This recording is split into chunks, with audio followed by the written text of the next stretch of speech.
Welcome, traveler. You stand at the edge of two worlds, one you know, one you have yet to see. I have watched from the intersection where boundaries fade, and I come to acknowledge two women who have crossed a threshold that changed everything. Their stories unfold on different stages, centuries apart, yet they sing the same ancient song, the song of rebirth, of awakening, of the spiral that spins us into fullness. I invite you to lean in, to feel the hush between their steps, and to discover the shining moment that binds them and binds you to the dance of becoming. In the beginning, there was Eden, a garden of perfect harmony. Every leaf, every bird call, every breath held in its place. Harmony without friction can feel like enchantment, but enchantment without choice can feel a lot like sleep. Eve walked that garden in innocence, yet within her lay a spark, an ember waiting for a gust of wind. It was no accident when the spiraling serpent glided into her view, not as a villain, not as a deceiver, but simply an igniting presence. Who knows what Eve thought upon seeing the serpent? For no hiss of temptation slipped between its lips. No cunning words echoed in her mind. The snake was a live spiral of coiled energy, much like Kundalini potential, or the pattern of metamorphosis itself. And seeing that spiral felt an echo in her chest, so she reached for that fruit, not in defiance, but in reverence for potential. She ate not to sin, but to boldly taste possibility. She hungered for gnosis. She wanted the taste of living knowledge. In that single act, she crossed the threshold and set out on the road to rebirth. Eve didn't vanish into obscurity.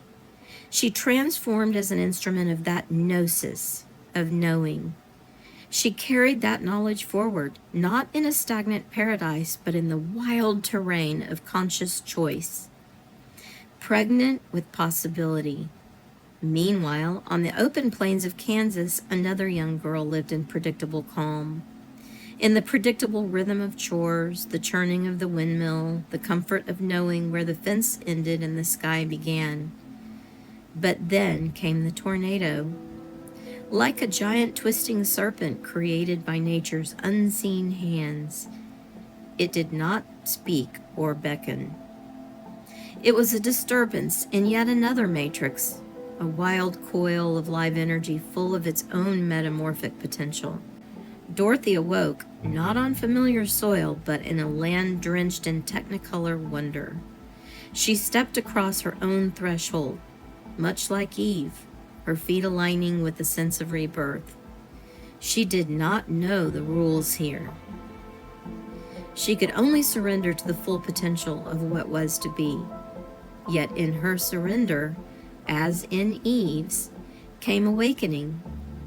They both discovered courage they never knew, intuition that guided them through lands of mystery and beyond.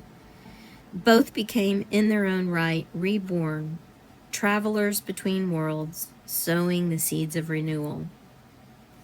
Eve, newly awakened, did not journey alone. She turned and offered the fruit to Adam, inviting him into her initiation.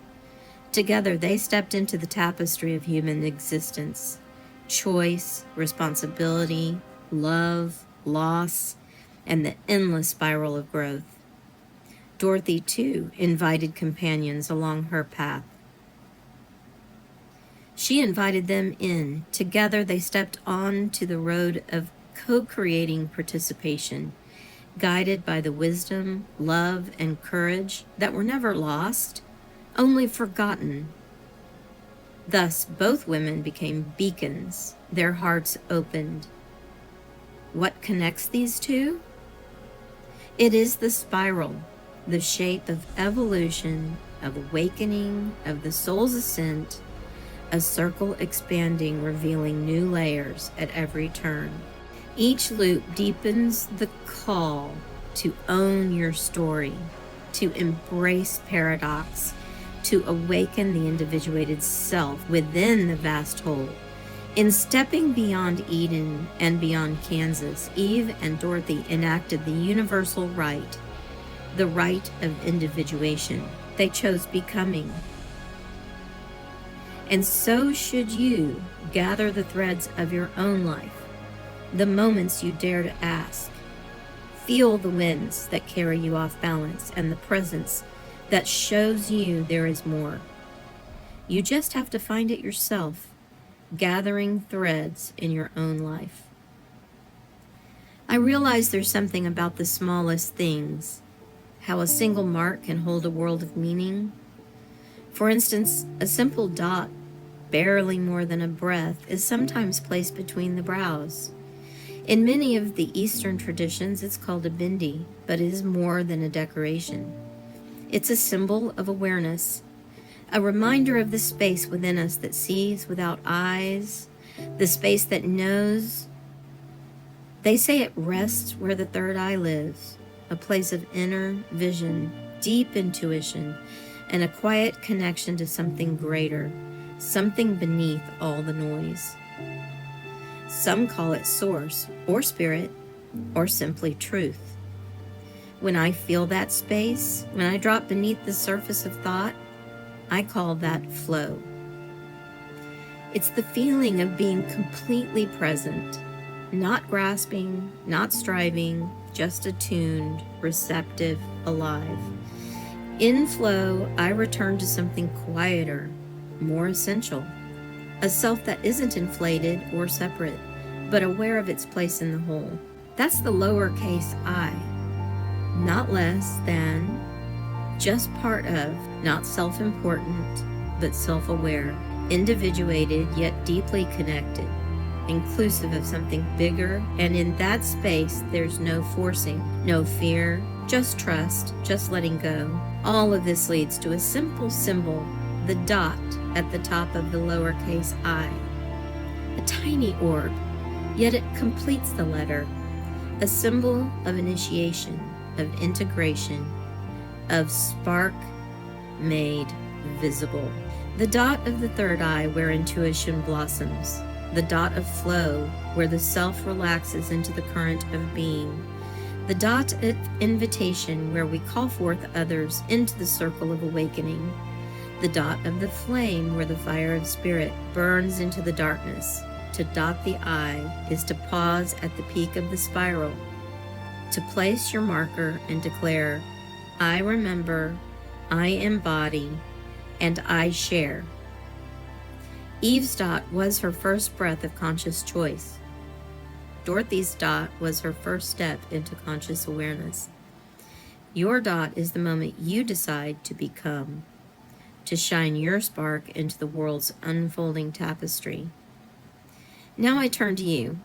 What has called you from the stillness of your garden? What storm has spun you into new horizons? What spark awaits your dot, your declaration of awakening?